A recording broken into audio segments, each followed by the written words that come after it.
Okay, so welcome to my channel, guys. This is my first video and the topic is virus. So now we are studying about virus. So virus एक infective agent होता है जो replicate यानी कि grow होता है another organisms में। Like virus एक पैरासाइट है जो न्यूक्लिक एसिड कंटेन करता है, that is DNA and RNA.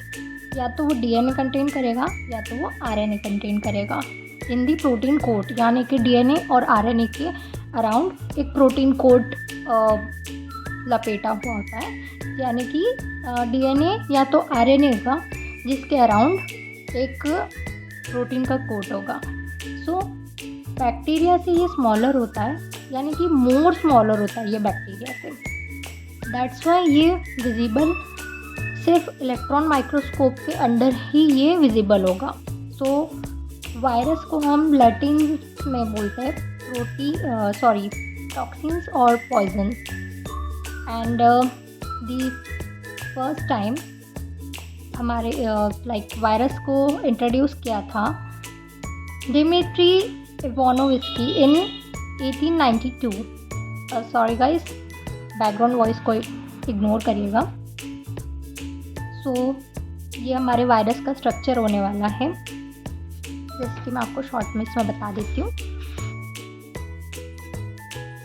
एक स्ट्रक्चर रहेगा जिसमें या तो डीएनए है या तो आरएनए है।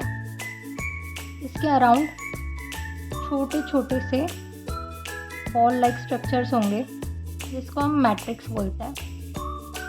ओके, और ये जो है ये है हमारा capsid, like protein cover.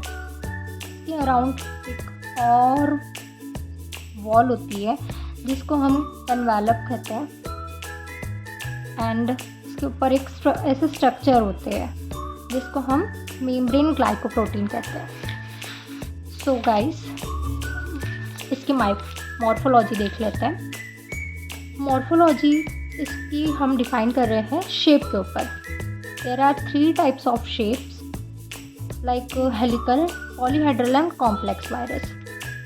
Helical virus को देख लेते हैं। ये हेलिक्स या स्फेरिकल शेप में होता है जो बाइंड होता है न्यूक्लिक एसिड, इसे हम न्यूक्लिक एसिड कहते हैं। एंड ये जो होता है ये स्फेरिकल शेप है उसका। हेलिकल वायरस हमारे इन्फ्लुएंजा एंड रेबिस हो सकते हैं। पॉलीहेड्रल शेप जिसमें एडिनो वायरस होता है, इसका ये सेकोहेड्रल होता है, यानी कि ग्रीक में इसका मीनिंग होता है 20। कॉम्प्लेक्स वायरस जो होता है हमारा, ये हेलिकल और पॉलीहाइड्रल शेप से बना होता है।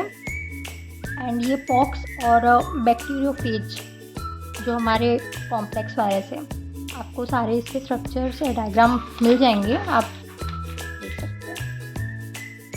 सो गाइस, क्लासिफिकेशन देख लेते हैं। Classification based on nucleic acid.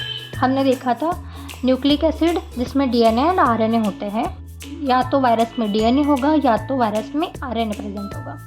DNA virus, so the virus having DNA as genetic material called as DNA virus. इसमें सिंगल स्ट्रैंडेड डीएनए वायरस होता है, like parvo virus. Double stranded इसमें herpes virus होगा। RNA virus, इसमें genetic material यानी जो जिसमें RNA present होंगे, और जो ऊपर हमने देखा जिसमें डीएनए प्रेजेंट था, इसमें रहेगा सिंगल स्ट्रैंडेड आरएनए वायरस, यानी कि या तो प्लस आरएनए हो सकता है या तो माइनस आरएनए हो सकता है। इसमें पोलियो, हेपेटाइटिस ए और रेबिस वायरस होता है। So guys, double stranded RNA. Okay, so guys, classification based on host. इसका क्लासिफिकेशन होस्ट पर बेस्ड रहेगा, जिसमें कि है animal virus, plant virus and bacteriophage. ये जो एनिमल वायरस होता है ये एनिमल्स और ह्यूमंस को इन्फेक्ट करता है। Polio, hepatitis, influenza, corona virus. Plant virus जो कि प्लांट्स को इन्फेक्ट करता है, tobacco mosaic virus and potato virus etcetera. Bacteriophage virus जो कि बैक्टीरिया वायरस होता है जो बैक्टीरिया को इन्फेक्ट करता है। That's why this is called as bacteriophage. Example MV2। तो ये कुछ मैंने एग्जांपल्स इसके नोट किए, आप देख लेना है।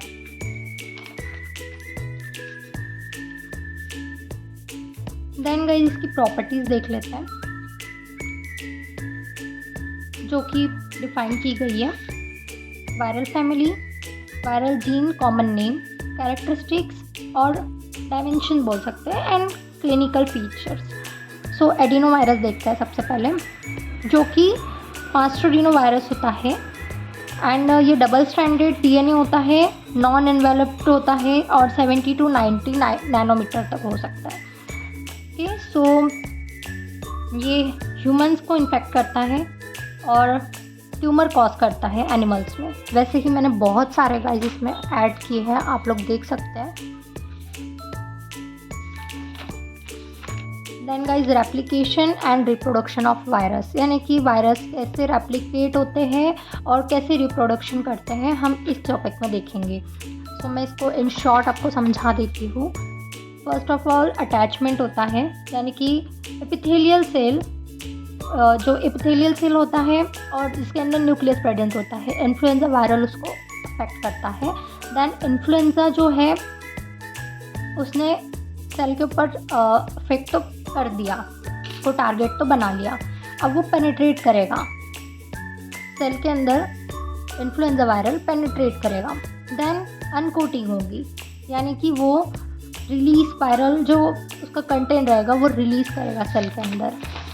देन बायोसिंथेसिस, यानी कि जो आरएनए थे न्यूक्लियस के अंदर, जो हमारे वायरल आरएनए फैल गए थे वायरस के थ्रू, सो गाइस वो रेप्लिकेट करेंगे एंड आरएनए पॉलीमर का रूप ले लेंगे। देन असेंबली होगी इनमें, जो न्यू पार्टिकल्स जो है, यानी कि जो न्यू वायरल्स उसके अंदर अपने न्यू वायरस वो प्रोड्यूस करेगा। देन वो रिलीज़ करेंगे, सेल के अंदर से एक एक वायरस रिलीज़ होते जाएगा गाइस, और ऐसे फिर देन वो ह्यूमन या एनिमल के ऊपर अटैक करते हैं। ये मैंने पूरी थ्योरी दी है उसकी, आप देख सकते हैं। And the reproduction, attachment, entry, replication, assembly and release, जो हमने रेप्लिकेशन में देखा था, सेम रिप्रोडक्शन है।